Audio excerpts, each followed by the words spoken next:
Welcome back to Houzz TV Live. I'm Rick Spence, and today we're talking to Dave Spetrino with PBC Design Build out of Wilmington, North Carolina. You have over 100,000 saves on Houzz. You've won awards every single year, and so we thought we'd check in with you, see how things are going, see how you're kind of dealing with COVID right now. Right. Let's start with that. How are you dealing with the crisis right now? Well, I think the immediate crisis is that I just realized when we got on here that I have not had a haircut since February. So I'm a little concerned about that. But more importantly, I mean, it's serious stuff. I think the fatigue, though, is really starting to set in. And I don't mean the stir-crazy cabin fever fatigue. It's the frustration of not being able to focus on the things you want to focus on, because half of your day is distracted by what are the numbers? What's the news saying? You know, how close are we to a cure? You know, are we over the curve? Are we flattened yet? And I know you and the team there are really close at PBC, but it's difficult because you're not around as much, right? So how are you kind of keeping the camaraderie when you can't be in the same office? You can't be real close on a job site. Only so many people can be there. How are you guys dealing with that? Our office manager, Angela, buys all of our office supplies in January. I mean, staples, paper, highlighters, tape, but she also buys toilet paper. She buys an entire year's worth of office toilet paper.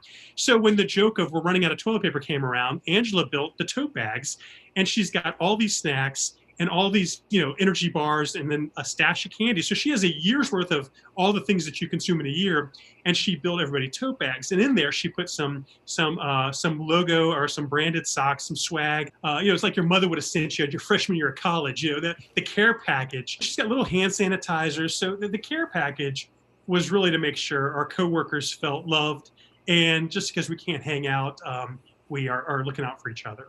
That's super fun. I love that. I love the dog with the socks on. And it's smart. You got a little branding on there. I think that's good swag to give to your clients. Have them running around with the socks too. It's funny when somebody sees them, like the socks, somebody saw something on social media on the socks. And the next morning, of course, the direct messages were, you know, mail me these. And of course, we have everyone's address. So there'll probably be 2 or 3 pairs, a dozen pair of socks going out next week. And it's a local company here in town. They make the socks for us.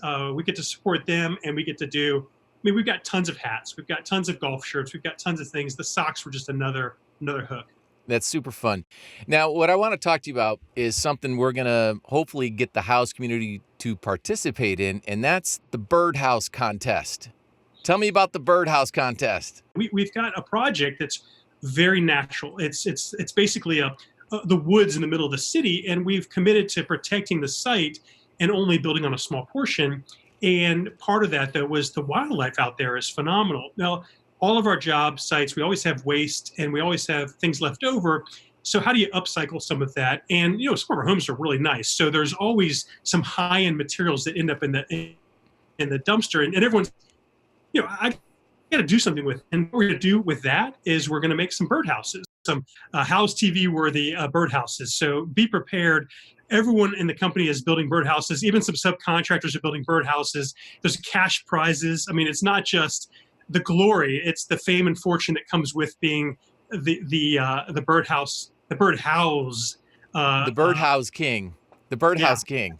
The naming rights of the birdhouse. I think we could do a whole documentary just on that. We can do our own little a My Houzz episode where we pull the top off and we kind of have the different rooms. You know, this is fly a drone over the birdhouse, right? Go see the plans, the before and after. Talk to the birds. You know, we might even have to put some cameras in here, so you know, truly, you know, we get some of those Nest cameras or something in the birdhouse. There's all kinds of tie-ins we can do with this. Look, Houzz, you guys are so creative, and your community has all the good ideas. So we'll toss up some birdhouses, and your team can figure out, the Houzz community can figure out how to make it rock. I love it. We're gonna revisit that for sure. I want to talk to you about the Tony Hawk episode, and Tony's just, I mean, he's impacted so many people. The guy's so down to earth, amazing athlete. Give me a feel for what that experience was like. Well, I'm going to go ahead and confess, I went total fanboy, and I tried to control myself. Like, I even gave myself a pep talk. My wife gave me a pep talk. Everyone was like, look, Dave, he's just another guy who puts his pants on just like you. But I got to tell you, I mean, that experience, I remember every minute of it, from showing up in his office, and he comes up the stairs and he's carrying a skateboard. It's not like he had a skateboard at the office and then he puts a skateboard in the locker and takes out another skateboard. I mean, he rolls up the steps with the skateboard. He's like, "Hey, I'm Tony." And I, like like a geek that I am, I was like, "Oh, dude, we've met before. Mount Trashmore, 1986. You signed my T-shirt." I mean, I could not believe I was in the presence of greatness. And I think what was so nutty, when we were doing a lot of it, I couldn't tell my kids what was up, but my kids follow him. They know who Tony Hawk is. My grandmother knows who Tony Hawk is. So I think when you've got a guy who not only does good by the community, good by the sport, but is still very relevant, how can you not get excited about doing a project with him? So how are Carrie and Brad doing in the new space? Yeah. Are they just love? Have you been there? Have you done a punch list yet? Like, Well, we fortunately we don't have no punch list. all right, We're good, that good. nice. I just want to make sure I get that out there. Carrie and Brad are amazing. Brad is a police officer here in Wilmington. Their daughter is still amazing and as cute as can be, and the whole family is just wonderful. But we stay in touch with them. We see them every once in a while. They come to our parties and different socials. So they've become real good friends, and they love their house. They never miss an opportunity, and they were so great. So Dave, what's exciting right now in your world? We've got a lot of cool projects going. It's the custom homes that is our day-to-day business, but it also allows us to do some things that are, I guess I call them vanity projects. There are things that are important to us. There are things that may not be necessarily as profitable as our core business or our core skill set.